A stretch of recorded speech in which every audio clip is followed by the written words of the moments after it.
ಉತ್ತರ ಕನ್ನಡ ಜಿಲ್ಲೆಯ ಕಾರವಾರದ ರಾಷ್ಟ್ರೀಯ ಹೆದ್ದಾರಿ 66ರಲ್ಲಿ ಕೋಡಿಭಾಗ ಸೇತುವೆ ಕಾಳಿ ನದಿಗೆ ಕುಸಿದು ಬಿದ್ದು ಲಾರಿ ನದಿ ಪಾಲಾಗಿರುವಂತಹ ಘಟನೆ ಇಂದು ಸಂಭವಿಸಿದೆ. ಮಧ್ಯರಾತ್ರಿ ತಮಿಳುನಾಡು ಮೂಲದ ಲಾರಿ ಕಾಳಿ ನದಿಯ ಕೋಡಿಭಾಗ ಸೇತುವೆ ಮೇಲೆ ಹೋಗ್ತಾ ಇದ್ದಂತೆ ಸೇತುವೆ ಏಕಾಏಕಿ ಕುಸಿದು ಬಿಟ್ಟಿದೆ. ಈ ಸಂದರ್ಭದಲ್ಲಿ ಕೇರಳ ಮೂಲದ ಲಾರಿ ಚಾಲಕ 37 ವರ್ಷದ ರಾಧಾಕೃಷ್ಣ ನಾಳಸ್ವಾಮಿ ಎಂಬವರು ಲಾರಿ ಸಮೇತ ನದಿಗೆ ಬಿದ್ದಿದ್ದಾರೆ. ಲಾರಿ ಸಂಪೂರ್ಣವಾಗಿ ನದಿ ನೀರಿನಲ್ಲಿ ಮುಳುಗಿದ್ದು ಕ್ಯಾಬಿನ್ ಮಾತ್ರ ನೀರಿನಲ್ಲಿ ಕಾಣಿಸ್ತಾ ಇತ್ತು. ಈ ಸಂದರ್ಭ ಲಾರಿ ಚಾಲಕ ನೀರಿನಿಂದ ಹೊರಬಂದು ಟ್ರಕ್ ಕ್ಯಾಬಿನ್ ಏರಿ ಸಹಾಯಕ್ಕಾಗಿ ಎದುರು ನೋಡ್ತಾ ಇದ್ರು.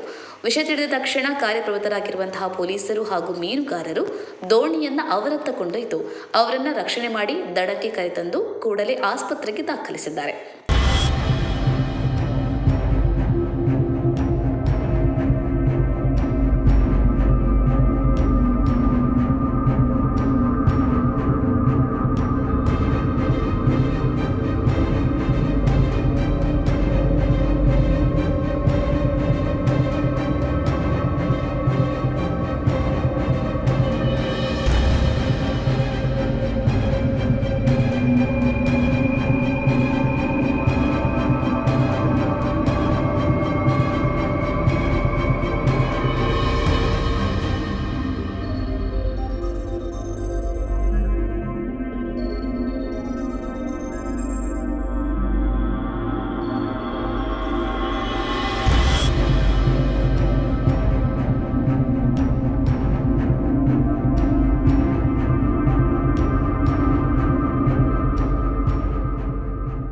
ಇನ್ನು ಇದು 41 ವರ್ಷಗಳ ಹಿಂದೆ ನಿರ್ಮಾಣವಾಗಿರುವಂತಹ ಸೇತುವೆ ಅಂತ ಒಂದಿಷ್ಟು ಜನ ಹೇಳಿದ್ರೆ, ಇಲ್ಲ ಇದು 60 ವರ್ಷಗಳಾಗಿರುವಂತಹ ಸೇತುವೆ ಅಂತ ಒಂದಷ್ಟು ಜನ ಹೇಳ್ತಾ ಇದ್ದಾರೆ.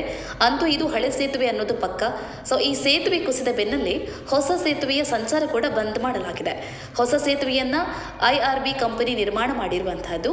ಈ ಹೊಸ ಸೇತುವೆಯ ಗುಣಮಟ್ಟವನ್ನು ಪರೀಕ್ಷೆ ಮಾಡಲು ಜಿಲ್ಲಾಧಿಕಾರಿ ಲಕ್ಷ್ಮೀಪ್ರಿಯಾ ಅವರು NHAIಗೆ ಆದೇಶವನ್ನು ನೀಡಿದ್ದಾರೆ. ಸೇತುವೆಯ ಗುಣಮಟ್ಟದ ಬಗ್ಗೆ 12 ಗಂಟೆಯ ಒಳಗೆ ವರದಿ ಸಲ್ಲಿಸುವಂತೆಯೂ ಸೂಚಿಸಿದ್ದಾರೆ. ಸೇತುವೆಯ ಗುಣಮಟ್ಟದ ವರದಿ ಬರುವವರೆಗೆ ಹೊಸ ಸೇತುವೆಯಲ್ಲಿಯೂ ಸಂಚಾರವನ್ನು ನಿಷೇಧ ಮಾಡಿದ್ದಾರೆ.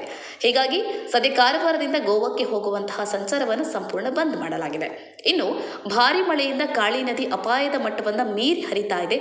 ನದಿಯ ಸವಾಲಿನ ಮಧ್ಯೆಯೂ ಕರಾವಳಿಯ ಕಾವಲು ಪಡೆಗಳು ಅಂದ್ರೆ SDRF ಮತ್ತು NDRF ಈ ತಂಡಗಳು ಕಾರ್ಯಾಚರಣೆಯನ್ನು ಮುಂದುವರಿಸಿದೆ. ಅಂದ್ರೆ ಸೇತುವೆ ಕುಸಿದಿರುವಂತಹ ಸಂದರ್ಭದಲ್ಲಿ ಲಾರಿ ಮಾತ್ರ ಬಿದ್ದಿದೆಯಾ ಅಥವಾ ಬೇರೆ ವಾಹನಗಳು ಕೂಡ ಈ ನದಿಗೆ ಬಿದ್ದಿದೆಯಾ ಅನ್ನುವಂತಹ ಶೋಧ ಕಾರ್ಯ ಸದ್ಯ ನಡೀತಾ ಇದೆ.